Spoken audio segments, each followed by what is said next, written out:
سلام دوستان، خیلی خوش اومدیم به جلسه هشتم. امروز روز جمعه است. میخوام دو سه تا ویدیو خوب و توپ برای شما ریکورد بکنم که بتونید از اون استفاده بکنیم، چون تایمم فری هست و میتونم ویدیوهای بیشتری برای شما ریکورد بکنم و به احتمال زیاد تا آخر امروز سه تا ویدیو رو ریکورد میکنم برای شما و در یوتیوب آپلود میکنم که حسابی از اون لذت ببرید. خب امروز میخوایم چی کار انجام بدیم؟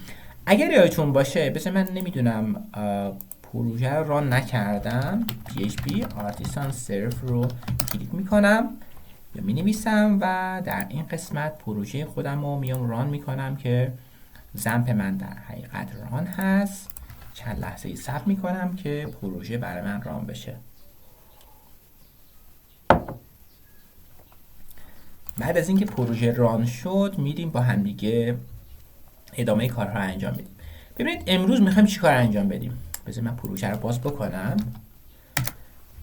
ببینید امروز میخوایم چی کار انجام بدیم. امروز میخوایم صفحه لاگین و همینطور ریست پسورد پروژه خودمون رو کاستومایزش بکنیم، یعنی از خود تمپلیت استفاده بکنیم و اینو یه جورایی عوضش بکنیم. خب من میام داخل کجا بیام؟ در داخل خود تمپلیتی که اینجا من دانلودش کردم. تمپلیت چی شد؟ اینجا هست و اگر ببینید اینجا یه at-login.html وجود داره. حتما شما رفتین این تمپلیت رو دانلودش کردین. چرا؟ چون که من رفتم داخل گیتهاب خودم، خب github.com و اینجا همون لینک گیتار من هست. میتونید اینجا بیاین در حقیقت اون تمپلیت مورد نظر رو ببینید. حالا وارد تمام ریپوزیتوری ها میشم و اینجا مالتی پرپوز ادمین پنل تمپلیت رو کلیک بکنید. خیلی راحت میتونید این تمپلیت رو بهش دسترسی داشته باشید. من در جلسه قبل گفتم و حتی در قسمت دیسکریپشن ویدیو آخری یا ویدیو هفتم من این تمپلیت رو در حقیقت لینکش رو قرار دادم که شما میتونید اونجا اون رو مشاهده بکنید. ولی به هر حال شما اینجا میتونید بیاین از این قسمت دانلودش بکنید یا میتونید کلونش بکنید که بتونید از این تمپلیت استفاده بکنید. خب من میخوام اینو کاستومایزش بکنم. طبیعتا من کاری که باید انجام بدم، میام در این قسمت اینو رانش میکنم. ببینید چنین چیزی رو من دارم دیگه، چنین چیزی رو میخوام برای پروژه خودم در نظر بگیرم. خب پس کاری که من اینجا انجام میدم این هست که تمام این تمپلیت دیفالتی که خود بریز داره رو باید چنجش بکنم با این دیگه، درسته؟ پس من کاری که انجام میدم، میام داخل بی اس کد خودم و اینو میبندم، این رو هم میبندم، اینا رو هم میبندم، میام داخل صفحه لاگین. خب قبل از اینکه در مورد خود صفحه لاگین صحبت بکنیم، من یه سری به مستر بزنم. در کجا؟ لیاوت و مستر من کجا بود؟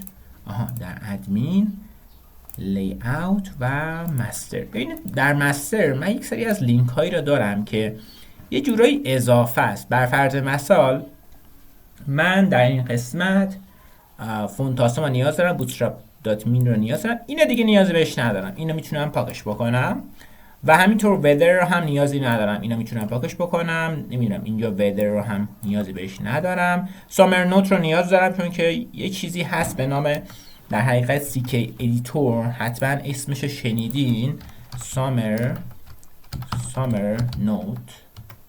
خب اگر اینتر بکنم چنین ادیتوری وجود داره. میتونم از این ادیتور برای در حقیقت اون قسمت ادمین پنل خودم استفاده بکنم. خیلی ادیتور خیلی خوبی هست، میتونید خیلی کارا رو باش انجام بدی، شبیه ورد دیگه. میتونیم از این استفاده بکنیم که بتونیم در حقیقت اون مقالات خودمون رو، اون کانتنت خودمون رو کرییت بکنیم. خیلی خیلی ساده. پس من از این استفاده میکنم و استایل و نمیدونم کامپوننت رو هم من اینجا استفاده میکنم. خیلی خیلی ساده. و در قسمت پایین اینجا من به جکوری نیاز دارم، به پاپر نیاز دارم، به تول تیپ نیازی ببینم اگه نیاز پیدا کردم خوب میشه. به بوتسترپ نیاز دارم، به این نیاز دارم، جکوری نمیدونم حالا این فکرم داخل اسکرول بار استفاده میشه، به این نیاز دارم. به moment.js نیاز دارم یا میتونم مومنت رو هم حذف بکنم. این دوتا رو حذف میکنم. خب این دوتا رو حذف میکنم و همینطور به اینجا ببینید این weather که در حقیقت رفتیم اون CSS حذف کردیم، اینجا جاوا اسکریپتش رو حذف میکنیم. به چارت JS نیازی ندارم و همینطور به jQuery map و اینا نیازی بهش ندارم، اینا رو پاک میکنم. مپ مرتبط jQuery هست. به سامر نوت نیاز دارم. اینجا jQuery chocolate نمیدونم این چیه، ولی خب بذارین چکش بکنم. jQuery.chocolate. ببینیم من اینجا میام این کار انجام میدم. کجا بود؟ همینجا. پیستش میکنم. ببینم این jQuery chocolate چیه. responsive inlight. فکر کنم برای responsive کردن استفاده میشه. powerful.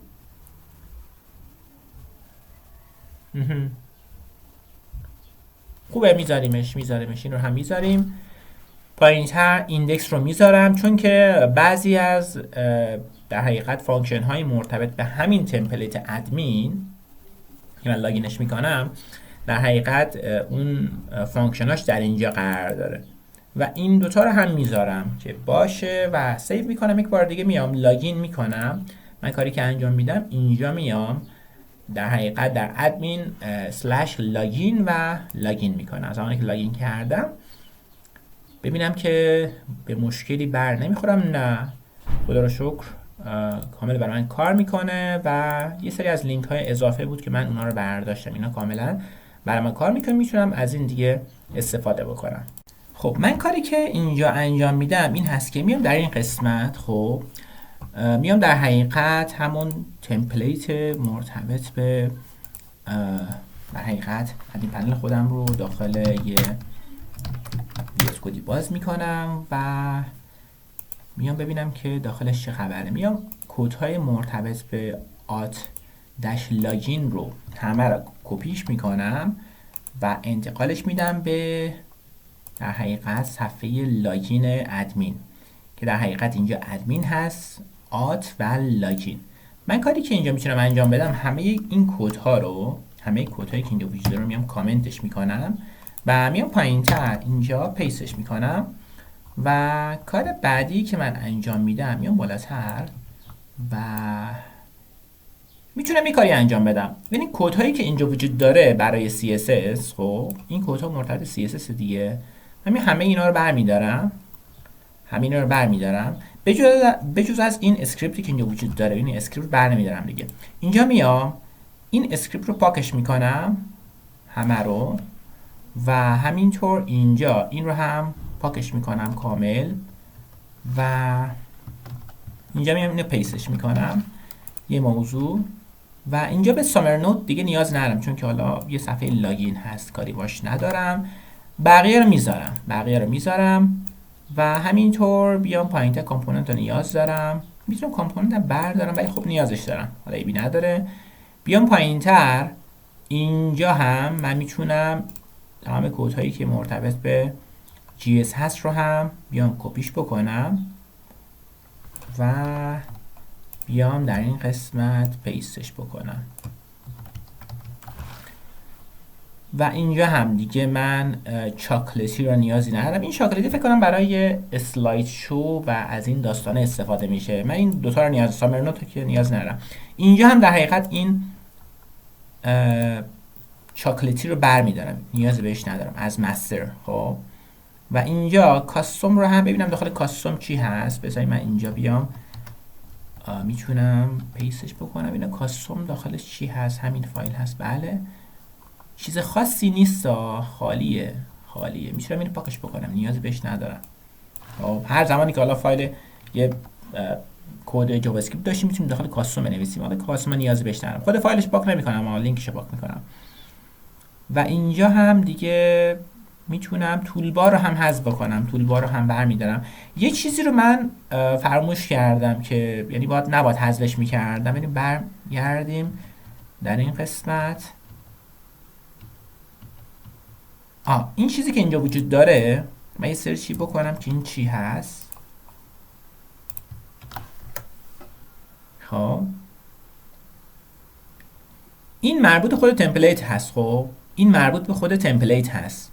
این چیزی که اینجا وجود داره اینو من اشتباهی پاک کردم. خب این من اشتباهی پاک کردم که کاری که انجام میدم ببینید همین تمپلیتی که اینجا وجود داره در حقیقت همین تمپلیتی هست که اینجا وجود داره. ببینید این خب اینو من نباید پاک میکردم، به خاطر همین اینو میذارم. moment.js رو پاک میکنم خب به این صورت و تولبار رو پاک میکنم، تول تیپ رو ببخشید، و اینجا اینو میذارم، اینا رو دیگه میذارم. این برای مستر ها یه تغییراتی میخوام داخلش بیاریم. این ودر رو دیگه این داستانا رو همه رو حذف میکنم، مپ و اینها رو.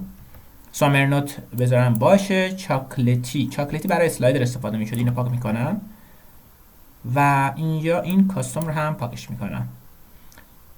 این هم شد از این. و برای بالا هم دیگه چیز خاصی نداریم دیگه، اینا رو میذارم باشه.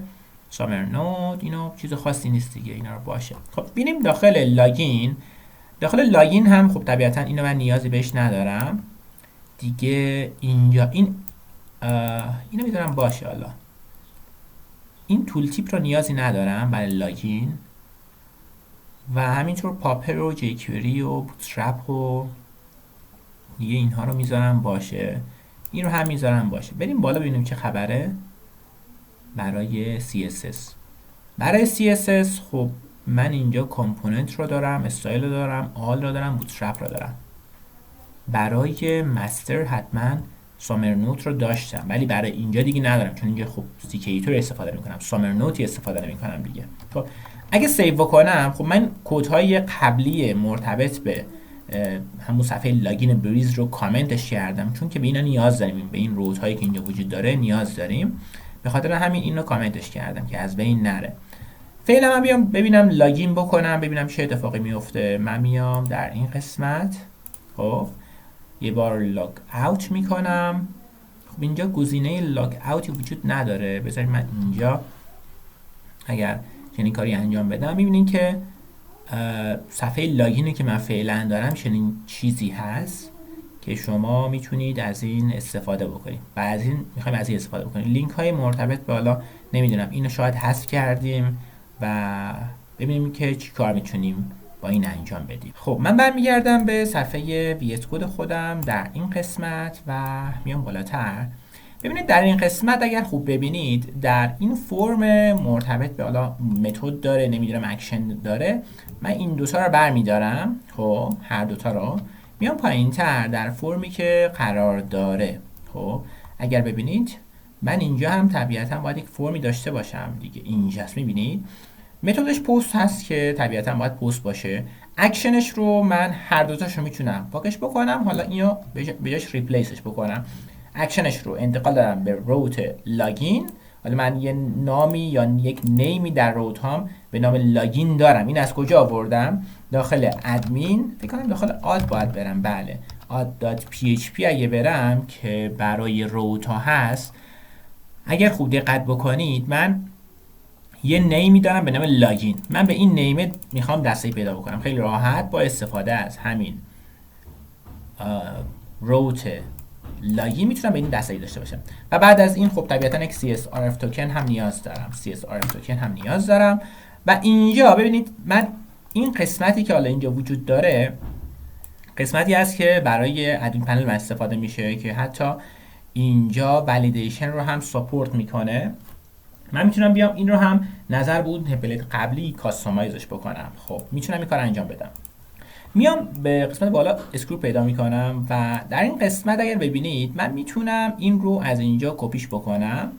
خب میام پایین تر میخوام همین چیزی که اونجا هست رو اینجا پیاده سازی بکنم. در این قسمت اگر ببینید این صفحه همون اینپوت لاگین من هست، میام اینو اینجا پیستش میکنم که بتونم از این کپی بکنم. اگر دقت کرده باشین اینجا من یه لیبل دارم که ایمیل هست، اینجا هم یه لیبل دارم. من کاری به این لیبل ندارم. خب اینو پاکش میکنم. این هم طبیعتاً یکم حالا اینو بعداً پاکش میکنیم، من موقتی آوردیمش. اینجا اگر ببینید من اینجا لیبل دارم که ایمیل هست، اینجا اینپوت دارم. اینپوت من تایپش از نوع ایمیل هست و یه آیدی داره و یه نیم داره، یه ولیو هم باید داشته باشه. خب این ولیو رو دارم از کجا میارم؟ ببینید ولیو رو شما از فانکشن اول باید استفاده بکنید دیگه، طبیعتا میدونید. و اینجا ایمیل رو می نویسم. همین کار رو خود بریز اومده به این صورت انجام داده. ببینید به این صورت انجام داده، ولی خب من میام در حقیقت به این صورت میخوام انجام بدم، چون که با اسم بلید میخوایم پروژه خودمون رو بریم جلو، به خاطر همین اولد ایمیل قرار میدم. و اینجا هم طبیعتا اومده ایرور هندلینگ رو انجام داده. من برای که بتونم ایرور هندلینگ رو انجام بدم، کاری که میتونم انجام بدم پایین تر از این، خب میام یه ایف قرار میدم، خب و یه اند ایف، و در داخل این ایفی که قرار داره میام همین فانکشنی که اینجا قرار داره، حالا به نام error get email، همه این رو کپیش میکنم، خب و اینجا پیستش میکنم. خب این در حقیقت نشون میده که اگر این ایمیل ارور داشت، بیاد داخل این ایفه رو اجرا بکن. درسته؟ من از کد استفاده میکنم و در این قسمت همون رو اینجا قرار میدم که برای من اجرا بشه دیگه، برای من اجرا بشه. چون این کار رو من تونستم انجام بدم. همین کار رو ببینید دیگه به اینا نیاز ندارم، اینا رو پاکش میکنم. خب همین کار رو برای پسوردم میام انجام میدم دیگه. ببینید اینجا پسورد دارم، اینجا در حقیقت اون کلوزش هست و من کاری که انجام میدم میام از بالا در این قسمت پسورد رو کاملا برش میدارم، خب و اینجا دیگه کاری به اینها ندارم میام پایین تر و این پسورد من هست. خب میام در این قسمت پایین پیستش میکنم و این رو حالا کم ترتیبش بکنم که این شکل. لیبل دارم، لیبل خودش نیاز ندارم. اینجا اینپوت دارم، اینپوت من تایپش از نوع پسورد هست، نیم پسورد داره دیگه، اینا رو باهاش کاری ندارم.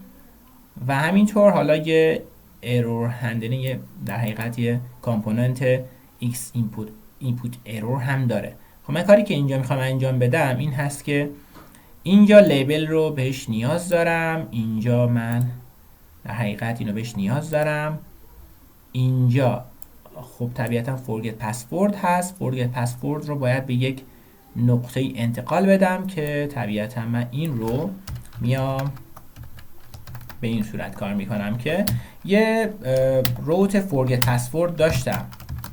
من میتونم بیام داخل آت، در حقیقت ببخشید داخل آت میتونم بیام ببینم که forget password URLش کجا هست. اینجا password confirm هست، forget password یعنی نیمش کجا هست